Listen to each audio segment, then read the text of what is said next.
Hi there, YouTube and PhoneDog. This is me doing an announcer voice. What's up, guys? It's Jon here from PhoneDog.com, and I hope you guys had a wonderful weekend. Welcome to another exciting episode of Weekly Bone, where I round up all the cool news from our awesome PhoneDog crew. Last week, the guys went to CTIA 2010 in Las Vegas, where they got to play with all the latest tech toys and whatnots. They also got an inside scoop of all the latest news that's happening in the mobile tech world, which I will help deliver to you right now. The most talked about device from CTIA 2010 was no doubt the HTC Evo 4G. The HTC Evo is a WiMAX phone which uses Sprint's 4G network, which makes it the very first 4G phone to be released in the United States. It runs Android 2.1 with the latest version of Sense UI. It has an 8 megapixel camera with flash that's capable of capturing 720p HD resolution videos. And you can watch that on the 4.3-inch 480 by 800 resolution capacitive touch display. It's got a kickstand on the back so you can put it on a table and tilt it to watch stuff hands-free. If you're feeling a little fancy, there's a built-in HDMI out port so you can watch stuff on the big screen. Something interesting that Noah pointed out would be that the HTC Evo is kind of geared towards geeks and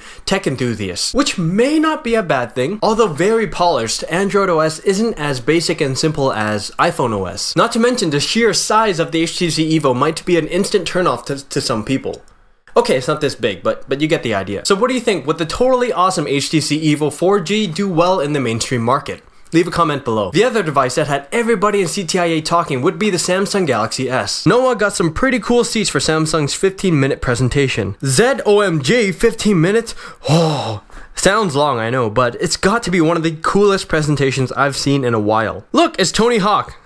Just kidding. But oh, he didn't land it. Poor guy. Anyways, definitely check that one out. The Samsung Galaxy is a super thin device that runs Android 2.1 and has a 4-inch Super AMOLED display with a 480 by 800 resolution capacitive touchscreen. It has a 5 megapixel camera and, like the Evo, is capable of recording 720p HD videos. Sadly, the camera doesn't come with a flash of any kind. Why? I don't know. Maybe Samsung and Apple don't believe in taking pictures in the dark or something. I don't know. Adriana found something pretty cool at CTIA. The Kemplar W watch phone. Pretty cool little thing. This watch has GSM quad band phone capabilities, not to mention Bluetooth, a camera, and a media player as well. On top of making phone calls, you can also text. The Kemplar watch phone is available for $199 shipped, and you can pick it up at KemplarUSA.com. Got some more CTIA related stuff. You can find the links either on the side or on the bottom. I don't know where it is now. Moving away from the exciting world of trade shows. Apparently, you can now buy the iPhone contract free from AT&T. Now, before you go celebrating, Jimmy, the phones are still locked to AT&T.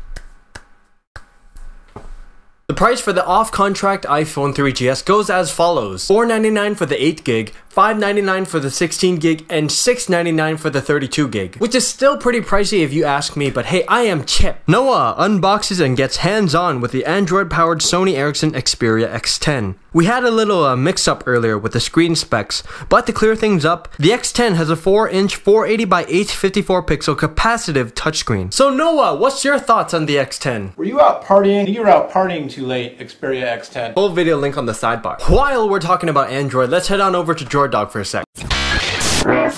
Jon answers some FAQs regarding the Xperia X10. In this webisode, he goes over the display, the screen sensitivity, the responsiveness, and the typing experience of the X10. If you're planning on picking up an X10 and you want to hit up Jon with some questions, just send him a tweet at @PhoneDog_Jon. Or send him a text message at 503-MOB-BARK. Also, Dog is giving away a Hackthor G1 from HTC. This G1 is running the Super D-ROM. Entering is easy. All you gotta do is send a tweet and leave a comment in the post. Contest ends April 15th. Make sure you check out the post for exact details. Best of luck, guys. Speaking of hacks, over at BBerrydog, you can see that recently there has been a ton of BlackBerry OS leaks, including the OSs for all of the latest models, from the Curves to the Storm. Just remember, downloading and installing non-official builds is done at your own risk, so you best be extra careful. Also, there's a link in the post if you need some extra help installing, but to be honest, it's not that hard. You'll be fine. Over at today's iPhone, you can see a demo of Opera Mini running on the iPhone. Those who have used Opera or Opera Mini should know of how capable this browser is. Most of the processing is done from Opera's side, so you get your web content delivered to your device extremely fast. Hopefully, Apple will approve this one. This application allows the user to pretend to drink juice by tilting the phone in an upward drinking motion. Okay, approved.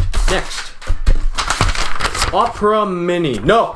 Not allowed. That's what we have Safari for. Well, but sir, why can't people choose another browser besides Safari? If you buy an Apple iPhone, you must use Safari. That is Apple law. It's so simple. I don't know why these guys don't get it. Okay, next. What is this? Mozilla Firefox.